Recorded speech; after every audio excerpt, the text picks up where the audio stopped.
What's up, everybody? This is Jay, and this is my recap for Raising Kanan, episode 5, Choose Your Battles. Now, we see that Kanan's starting to grow into his own. He's got to deal with this murder that happened while he was at the stash house with the robbery, hiding it from his mom, and then he's got Symphony, all kind of other things going on. Before I break it down, please subscribe, bang that bell. I'm trying to get to 30K subs. I really need your help with that subscription, and let's get into it. Now, when we see this episode kick off, we see him trying to get dressed for school, and while he putting on his new sneaks, he see that it's still blood on them A1s from when old boy got his brain scrambled inside the stash house, and so he wiping it off, and he's got a little thoughts about, damn, life moving fast. So when he get downstairs, mom sitting there looking like a private investigator smoking the square, and she got the damn sweater that he had threw up under the bed on the table, and so he don't know what to say. Now he shook like a bowl of jello,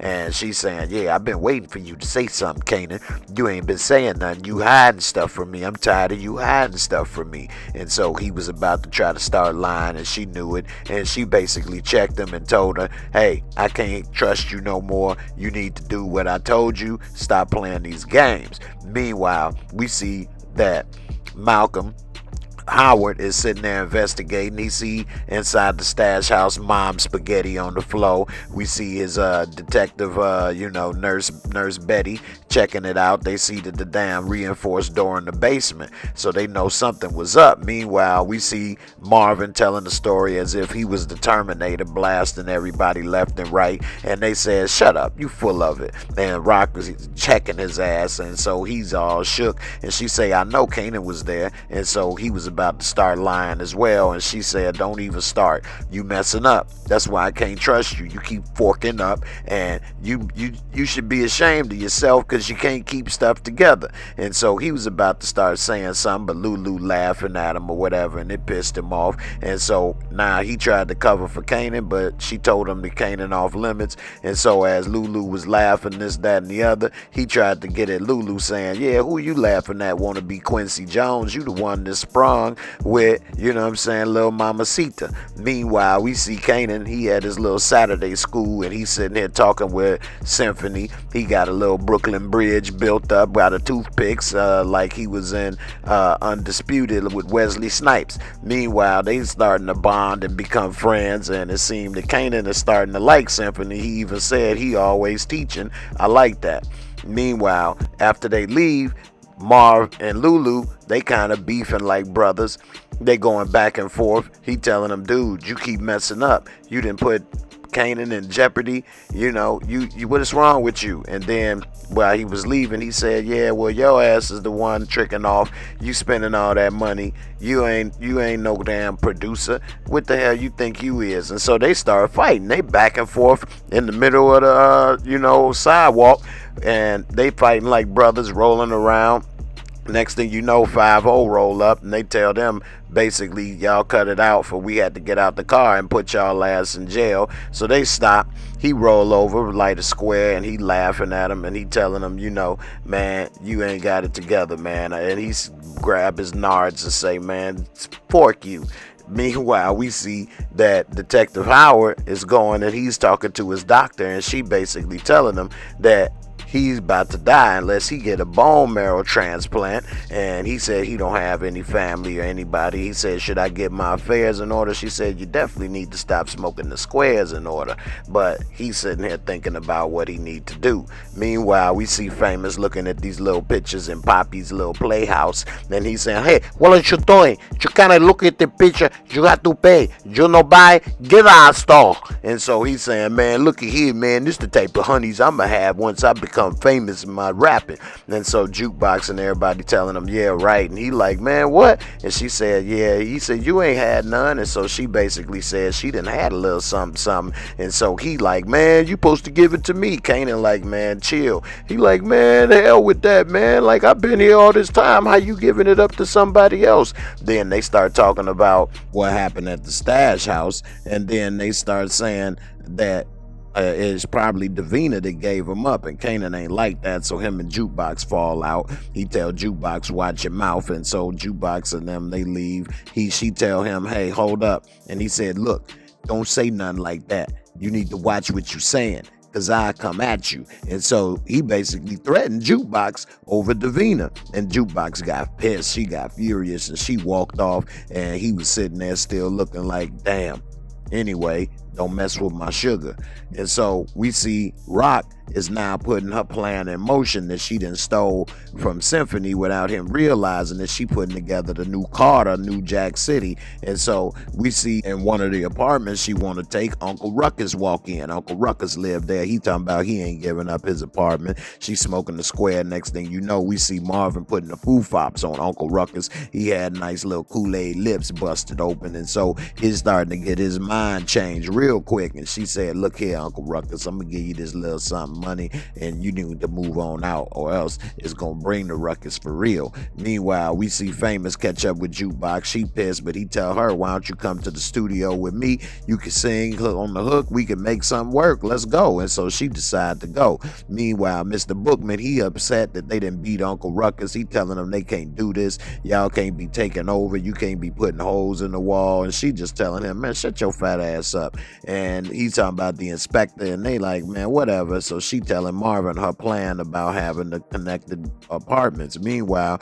Scrappy shooting dice in the hood, and we see that Detective Howard then followed Kanan, little badass, ever since he got dropped off by his moms and didn't go where he went. And he see Kanan confront Scrappy, and Scrappy, he thinks Scrappy the one that snitched. And Scrappy like, dude, you better get out of my face, man. Yo ass, you lucky who your moms is, or I'll whoop you up. So Kanan think he can just throw up the dukes and take down OG. And so Howard watching it, he tells his partner, let's let them run out of energy before we come up in there. And so Kanan tried to tackle him because he didn't already got, you know what I'm saying, a couple mouth shots, and you know what I'm saying, he leaking Kool-Aid. And so next thing you know, Howard had come over there with his partner. They break up the fight and they take Kanan and Scrappy into custody, and one of the Unique boys see what happened and kind of see Scrappy boxing with Kanan.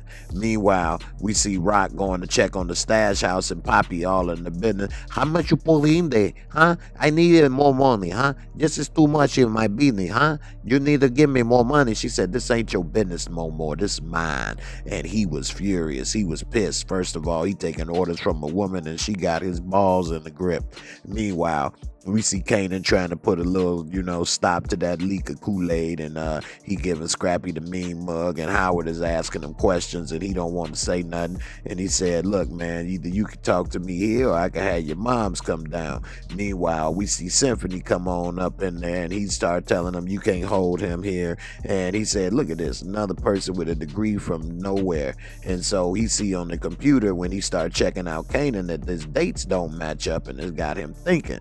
Meanwhile, back at the studio, we see Famous working on his bars, and now Lulu is in there with his little mamacita. And so we see that Camacho got a problem with the engineer. He ain't been paying him, and so he kind of tired of working. And so Lulu pop up, say how much he owe you, and now we see he break out that cheese and he feeding all the little hood rats. And so he looked like he about to pay the cost to be the boss. And after he paid everything, he told her, go ahead and get in the booth, I got you. And so now she in there and she laying down them vocals, and it sounded like a little, nice little collabo. Meanwhile, Symphony in the car with Kanan, and he telling him, please don't tell my mom. He said, well, if she asks, I'm gonna tell her. He said, man, when she find out about stuff, she burned everything to the ground. And that had him thinking, right? He don't want that type of problems. He got that light skin energy. Meanwhile, we see Scrappy walking home from the precinct, and then Rock roll up. He thought he was about to get killed, but she tell him get in the car, and it seemed that she got a plan that she want to use him and put in motion.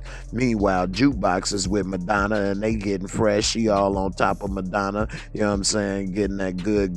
They over there, bumping cat, about to do the scissors. Next thing you know, Mom Dukes walk in and is furious, talking about, what are you doing? You a repellent. You're like a roach. I'm about to spray you with some Raid. Get your ass up out of here. And Jukebox is like destroyed. She about to start crying. She straight treated her like garbage. And then the dad tried to come in and see what's going on, but Mom Dukes wasn't trying to hear it. Even Madonna was trying to tell her to chill, but she wasn't having it. And Jukebox was walking. She tried to look at her one last time in the window. Mom Dukes came in, pushed her out the way, and closed the curtains on her ass. Jukebox was just sitting there, just like destroyed and just crying and just got treated like garbage. Meanwhile, we see Rock.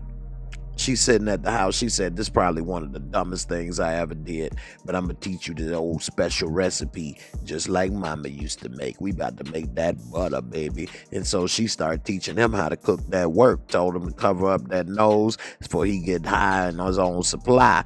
Meanwhile, we see Unique. He's sitting there smoking the stogie, and he's sitting here, and now we see Scrappy coming to him saying, I want to come work with you. You know, Kanan, he ain't worth a damn. Rock, she ain't paying. She using me. And he's saying, is that so? Okay. Is he talking with him and dealing with him, but at the same time you can tell that Unique don't really believe and trust in him. And so we see that Rock is sitting here making sure her baby know how to make that biscuit, and so he over here shaking it up. I mean, this was really detailed, showing how to make that butter. I mean, it was more like Imperial, because that stuff, that was Country Crock, I think that came out, and he had a straight sugar cube on there, and you know, it was golden like the golden nugget. And so she teaching them how to cut it up, you know what I'm saying, make it, bag it up, everything. And it seemed that Kanan's starting to get the next lesson in the level of the game. Meanwhile, Marvin, he's starting to bring his little crew into the, you know, projects, and it seemed that they getting that little, the Carter situated. Lulu is starting to get a little piece of that, you know, cuckoo from Jessica, and he making love in the studio, and it seemed like he having a good time. And while Jukebox was walking, she just like having a hard time. I thought she was gonna rob these white couple, but instead she kept it moving, but she was having a difficult time. And then here come the bombshell of the episode, when Detective Howard walk up and he confronts Rock about the birth of Kanan, saying DEFCON was in jail, why you didn't let me know? And he pretty much asked her, is that his son? And she doesn't really confirm nor deny that Kanan is his son, and it's kind of messed up, shocking for him to find out that Kanan is possibly his son, and messed up for her never to let him know he had a son in the world. Now it's time for real talk. This episode was good. I mean, this season has been pretty consistent of a show, and it seems that a lot is going on with the moving parts. Rock has pretty much given up on Kanan being a square, and she done taught him how to make that biscuit, that butter, baby. And so now he's gonna be more indoctrinated into the street life based off of her teaching him how to make and cook crack. I mean, you don't teach a kid that, and he's 15 years old, and now she done pretty much given in to that. Although, because she's a mom, she's still gonna hold on to hope that he won't be that way, but she got damn near 8 toes down in the game with him. It's messed up what happened with Jukebox, and that if she was on top of the girl, I wonder if the situation would have been different. Maybe she may not have been called a repellent, but at the same time, I think Mom Dukes would have kicked her ass out to the curb like she did.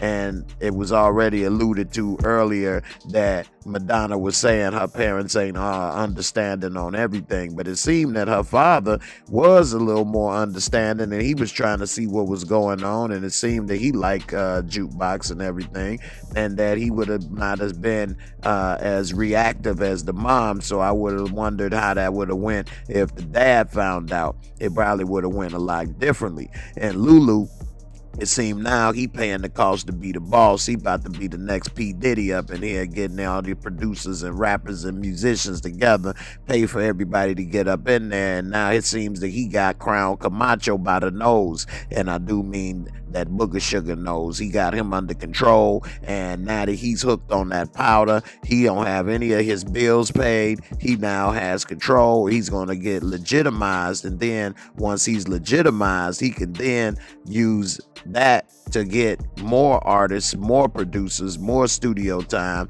and then have a better revenue stream. As far as Poppy, I think that his days are numbered, and he's definitely gonna pull something shady. He gonna probably try to break into the stash spot and rob Rock from their product or their money. He want more money. He's just complaining, and he ain't used to taking orders from a woman. I bet if it was Lulu or Marvin that was doing everything, he probably would be a little bit more in line. But because it's Rock, he's definitely having a problem with that, and I think that they're gonna have to kill him. Besides, what he's been doing to his wife is unacceptable. He is a piece of crap, and they could easily get rid of him by just saying that somebody came into the store, tried to rob the store, and he got killed, and in the story they got away. And as far as with Kanan and how much he care about Davina, I think that he has got his emotions out of control for that girl. He been loving that girl and having a crush on her since first grade, and I think that if he finds out that she's the reason why the stash house got raided and he almost got his wig split, I think that's gonna be a hard pill to swallow for him. But at the same token, if she finds out that he's the reason that Buck 20 got killed, I mean, he the one that killed him that pulled the trigger, I think that's going to be hard for her as well. So they both got big secrets that they keeping from each other, and it's going to be interesting to see what happens when, you know, the tea really spills. As far as the projects, I think that that's a great idea that she has, but it's so many people that she has to corrupt and control. I think it's only going to be a matter of time before it backfires, but we'll see how it works in the end. She got that building, although it's the projects, it's not in that bad a shape, and I bet you by the time it's all said and done, it's going to be looking like the Night of the Living Dead up in there. Nothing but cluckers walking around and zombies pissing in the damn hallway, and I think it's going to be unfortunate what happens when they put all the dope in the building and what happens to their own community. Nevertheless, I give this episode about an 8. It was good, and I like to see that Kanan is starting to have a little bit more appreciation for Symphony. Symphony came through and bailed his ass out.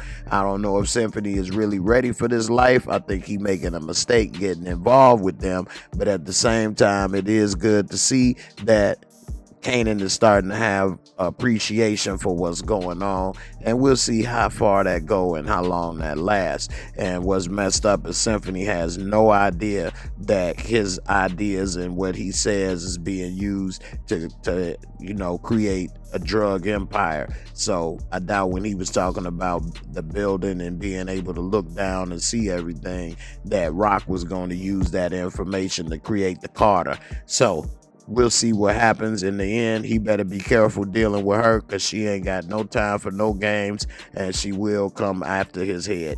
And as far as Detective Howard, even if Kanan is his son, last thing I expect to see is a spinoff of Kay's Anatomy, basically having Kanan give some damn bone marrow donations like he the Salvation Army. That dude is in trouble. He is in trouble, and Kanan is 15, so he's gonna have to get approval from Rock in order to get that bone marrow transplant, and I don't see her giving a damn about whether or not he gonna be able to live or die from bone marrow. The only way I see this helping him is if he got the upper hand on them somehow on some information, and he claims to say, hey, you help me and I'll make sure you straight with the cops the best I can. So other than that, dude is in trouble. He's a dead man walking straight up like the Green Mile. Anyway, I appreciate y'all for watching. I appreciate y'all for subscribing. Don't forget to hit that like, bang that bell, and I'll see y'all in the next video. Peace.